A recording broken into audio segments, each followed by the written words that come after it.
Crónica de la educación sostenible. Hola, somos María Fernanda, quien les habla, Linda Laura. Hoy los invitamos a recorrer una crónica viviente desde la evolución histórica de la educación sostenible, desde sus raíces hasta el día de hoy, con creatividad, emoción y reflexión. Este video mezcla historia, pedagogía y acción. Nos moveremos por el tiempo, viviremos cada etapa y veremos cómo la educación ha evolucionado para responder a los grandes retos de la humanidad. Prepárense para un viaje donde la historia, América Latina y Colombia se entrelaza con iniciativas globales. Muy bien, entonces comenzamos. Se habla que las primeras semillas se dieron en los años 70, porque en 1970, el Año Internacional de la Educación, porque la ONU impulsó reformas educativas, viniendo la educación como un pilar de desarrollo humano y socioeconómico. En 1972, en Estocolmo y el PIA, se oficializa la educación ambiental. Nace el Programa Internacional de Educación Ambiental para formar ciudadanos conscientes, conscientes de su entorno y de sus tierras y de su ecosistema. Ahora bien, en 1975 se abre la Carta de Belgrado, donde se definen los principios éticos y metodológicos clave del aprendizaje participativo, un vínculo comunitario y la transformación de la realidad. Vamos a hablar de hitos claves importantes en el desarrollo sostenible de la educación sostenible. En 1987, el informe de Brundtland popularizó el concepto de desarrollo sostenible, satisfacer necesidades presentes sin comprometer futuras generaciones. De igual manera, en 1992, en la Cumbre de Río y Agenda 21, acá se incorpora explícitamente la educación para el desarrollo sostenible en educación sostenible como clave de sociedades equitativas.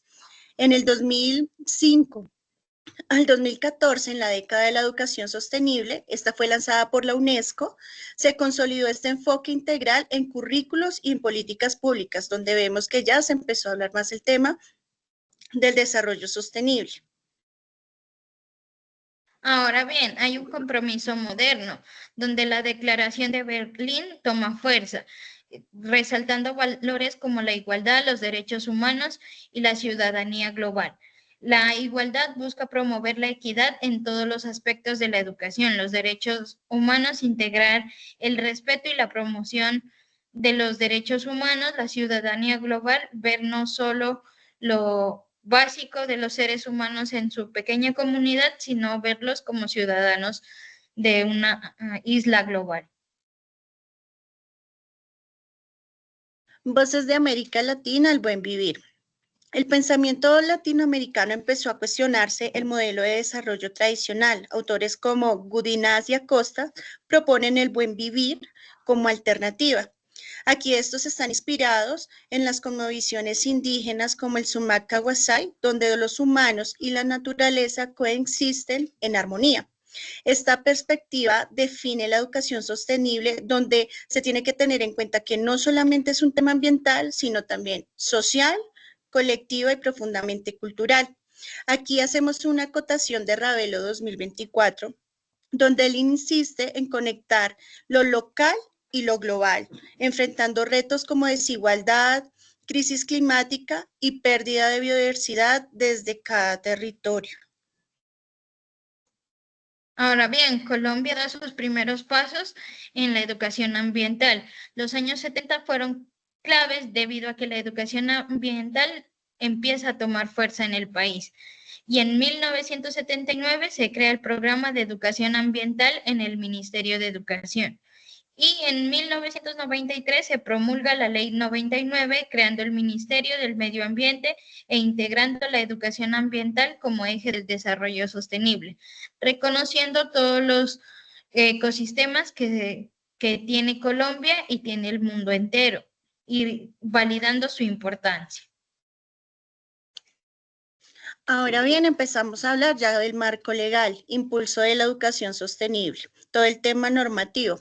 La ley 115 de 1994, en esta fue gran importancia, establece que en todos los niveles educativos debe enseñarse ecología, protección del ambiente y recursos naturales.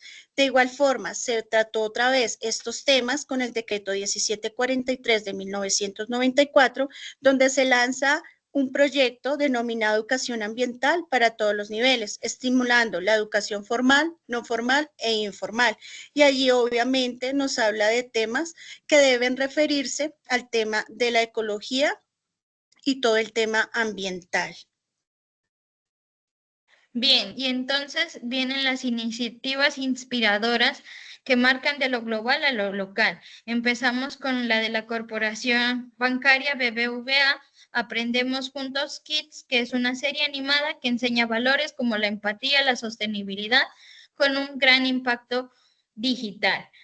Tenemos en España a Almencilla Sostenible, que transforma la escuela con huertos y ecoauditorías, reforzando el aprendizaje colaborativo. En el País Vasco tenemos a Natura Gesi, que reconecta a jóvenes con la naturaleza a través de experiencias prácticas en las escuelas.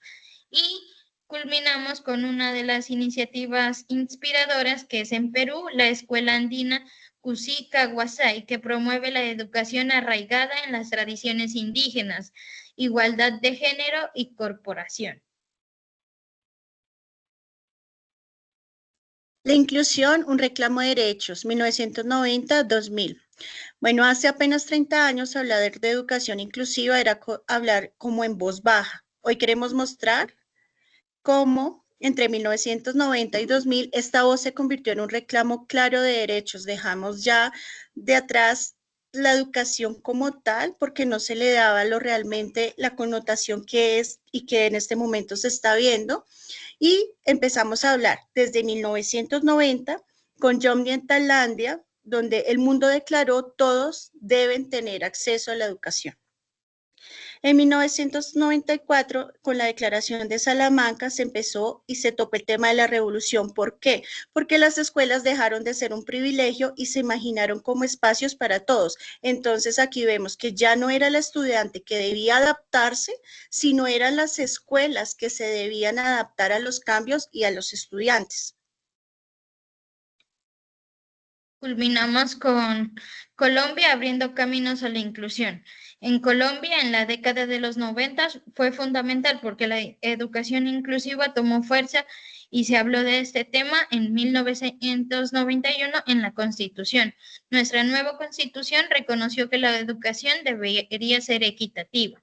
Ahora, en 1994, con la Ley 115, se empezó a hablar de diversidad, abriendo la puerta a la inclusión, tomando en cuenta que todos debíamos tener derecho a estudiar.